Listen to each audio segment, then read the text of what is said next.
Hello साथियों, मैं आप सबका दोस्त, आप सबका साथी कुलदीप नलवा। सभी का कुलदीप नलवा चैनल पर सभी का हार्दिक स्वागत है।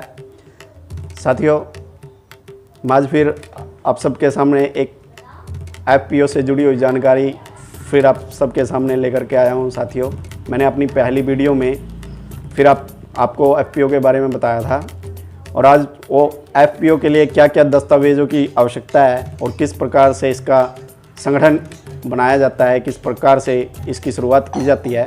साथियों, आज फिर मैं वही जानकारी, छोटी सी जानकारी लेकर के फिर आज सबके सामने।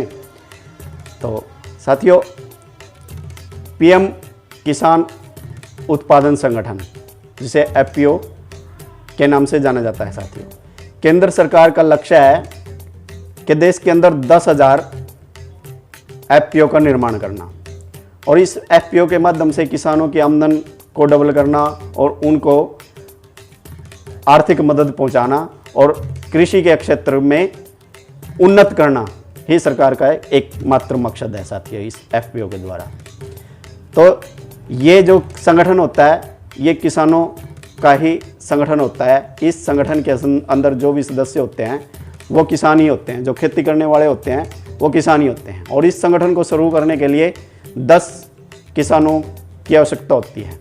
10 किसान मिलकर के एक संगठन का निर्माण कर सकते हैं और वो 10 किसान एक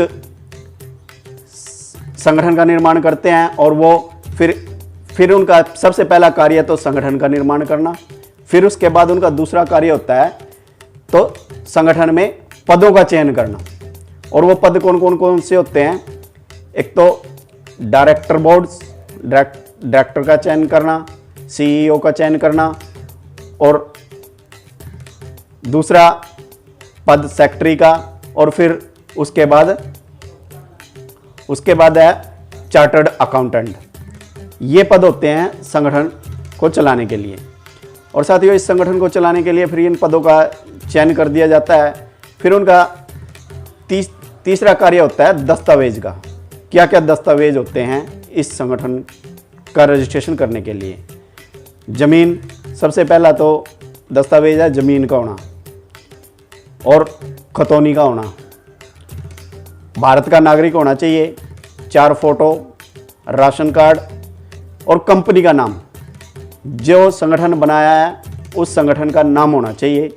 राशन कार्ड, पासबुक, आधार कार्ड, बिजली बिल, स्टाम्प और किसान होने का प्रमाण पत्र, यानी कि किसान यानी कि खेती करने का प्रमाण पत्र होना चाहिए कि ये खेती करने वाला है।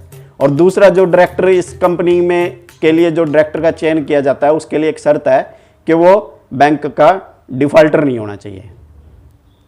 वो बैंक के डिफाल्टर नहीं होने चाहिए। डायरेक्टर का, ऐसे डायरेक्टर का इस संगठन के अंदर चयन किया जाता है।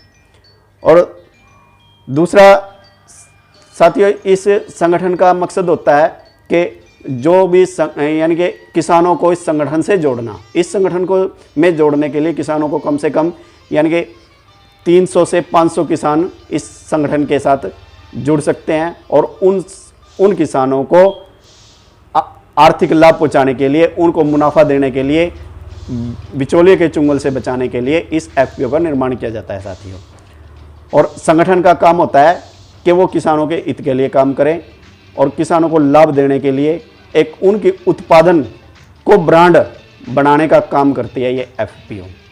तो यही आज छोटी सी जानकारी थी।